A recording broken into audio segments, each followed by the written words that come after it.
Great day, everybody, and hello. So, you guys, listen.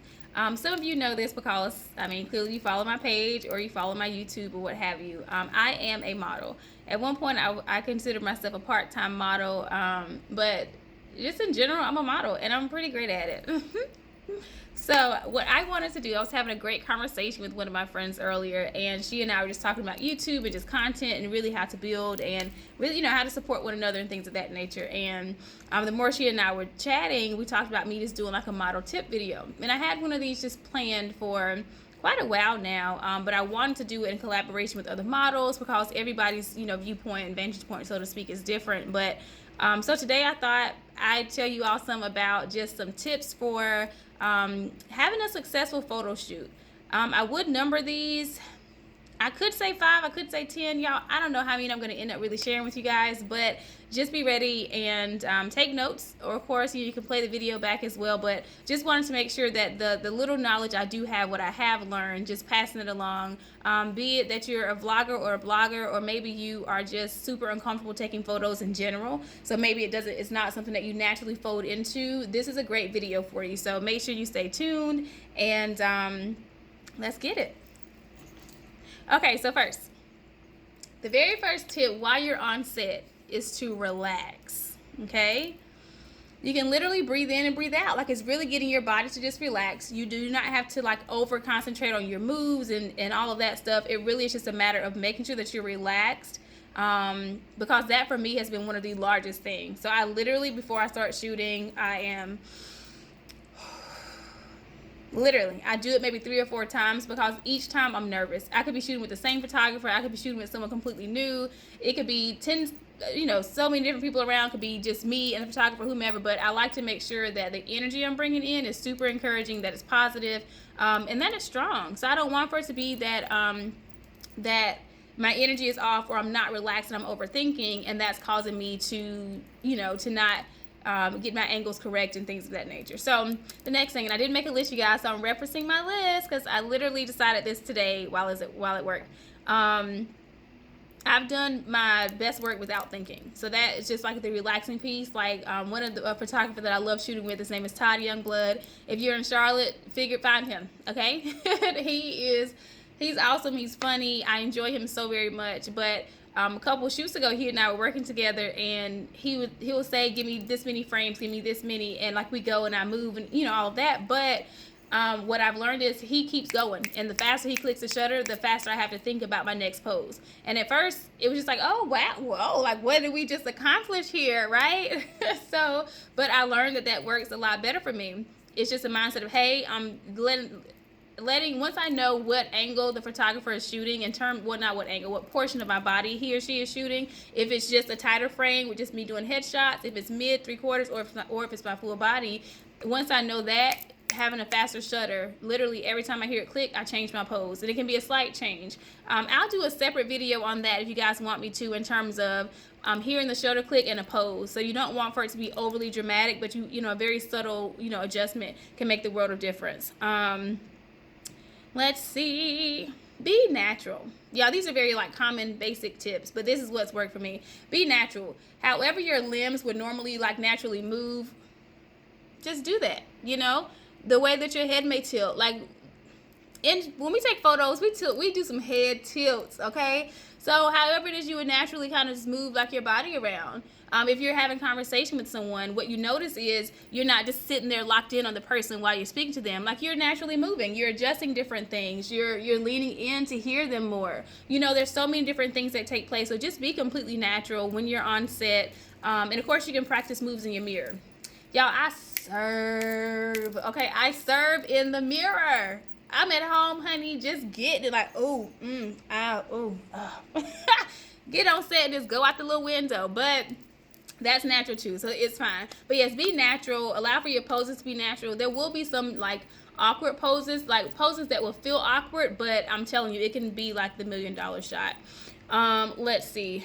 using your space. So you want to first be aware of the space that you're in, right? So if you've never shot in this particular studio, if you've never shot at this particular park or this museum or wherever you may be shooting outdoors, allow for yourself to soak in what the space is offering you, okay? Like allow for yourself just to be there, to observe what's around, to connect with the space. Probably sounds crazy, I know, but that's just how I operate. I connect with the space and I get a feel for it. And at that point, I just respond to whatever I feel in the space, because at this point, hey, I'm here, I'm welcomed into the space, I've welcomed this space, the space is welcoming me. And at that point, I just allow for myself to take advantage of the space and I soak up whatever it is that's around me. But use your space. You don't have to stand still. Again, I'm going to do probably individual videos on each of these now that I'm really thinking through them. But in using your space, or if you're just out and about, you're not just standing in one space. Honey, half the time we barely walk straight.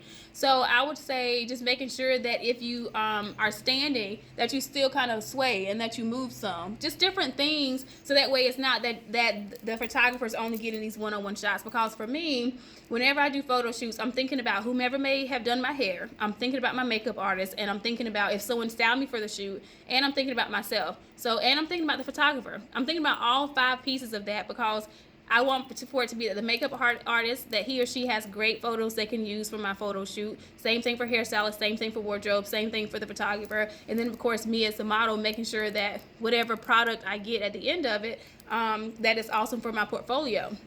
Because your girl's trying to come up out here. Okay. I'm trying to let y'all know. I'm trying to come up.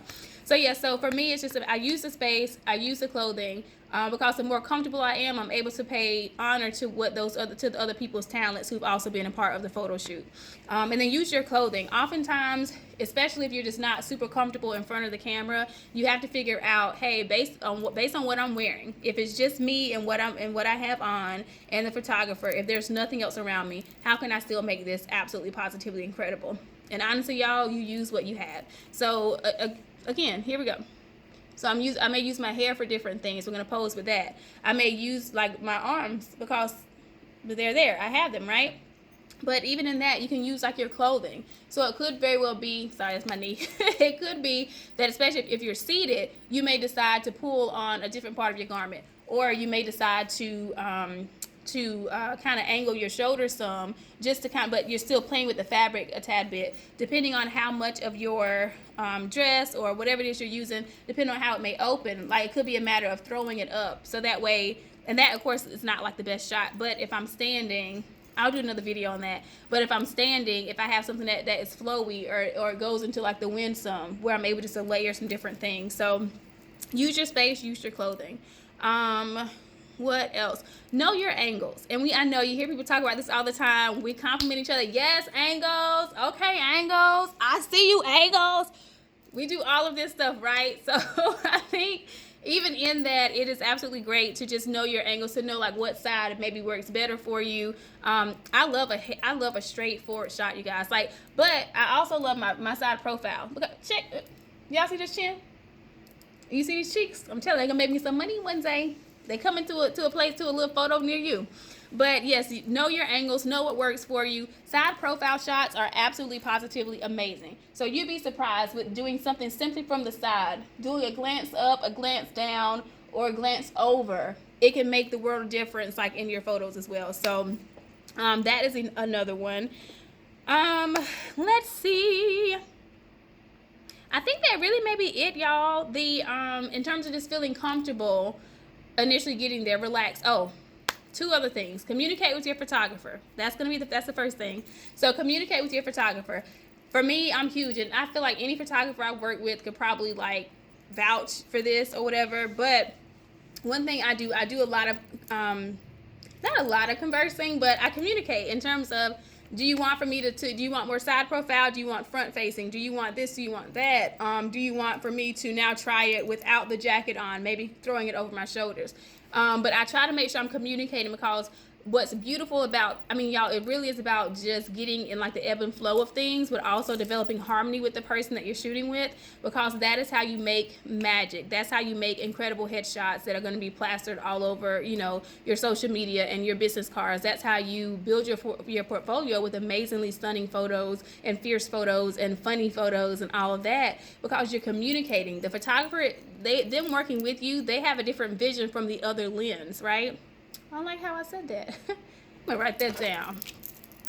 Yes, and they have a different vision from the other lens, because, and that's literal, right? But what they're able to see, we don't see the same thing they see. And so it helps to communicate, because what he or she would do, and again, Todd is great about this. He's like, oh, wait, hold it right there. And when I hear that, I'm like, oh, this is the money shot. This is the money shot. But in all seriousness, make sure you're communicating with them, asking them what more they're looking for, what more they would want to see, because that helps you to loosen up. And if you're anything like me, I take direction extremely well, because there are some things that do not come to mind at all. So a lot of the awesome photos, some of my favorite photos, have been me getting awesome direction or guidance from my makeup artist, from the photographer, themselves, or from maybe someone else who's on set. So I'm always open to direction, because I know that I don't know it all, right? And the second thing is play music. Y'all, I learned this, I guess 3 years ago, with Porsha Smith. Hey, Porsha, honey. With us, it's having music on set, and and sometimes some photographers don't do that, so it may be a matter of you letting it be known. My song, honey, first song I always play every photo shoot is "This Is How We Do It." This is how we do it. It's Friday night, and I feel alright. The party's here from the west side. Okay, yeah, I don't need all that. Okay, because I'm not reaching for the 40 and turning it up. That's what he said in the song. But anyway, so I play music all of the time, every time that I'm on set. And I play something that I'm comfortable with. There's some music I don't listen to a lot of, but I play music I'm comfortable with, music that other people around me are comfortable with. And that just allows me to be free and flow, because before you know it, you're like taking photos and just, you're feeling it, you're vibing, and then you come up with these amazing photos. So that's really it for right now. I am going to do another video about what to pack in your model bag, because that is super important, especially if you're going to a photo shoot or on set somewhere where you're not as familiar with what's around you, or if it's like out of state or out of your city and things like that. So that is going to be another video. And then I guess whatever else you guys want to learn about. I'm here to educate as much as I know. I'll make sure you guys know that. So y'all just let me know what more you want to hear about, and I will very much make myself available. But yeah, be on the lookout for some more tips. I'll talk to you guys later.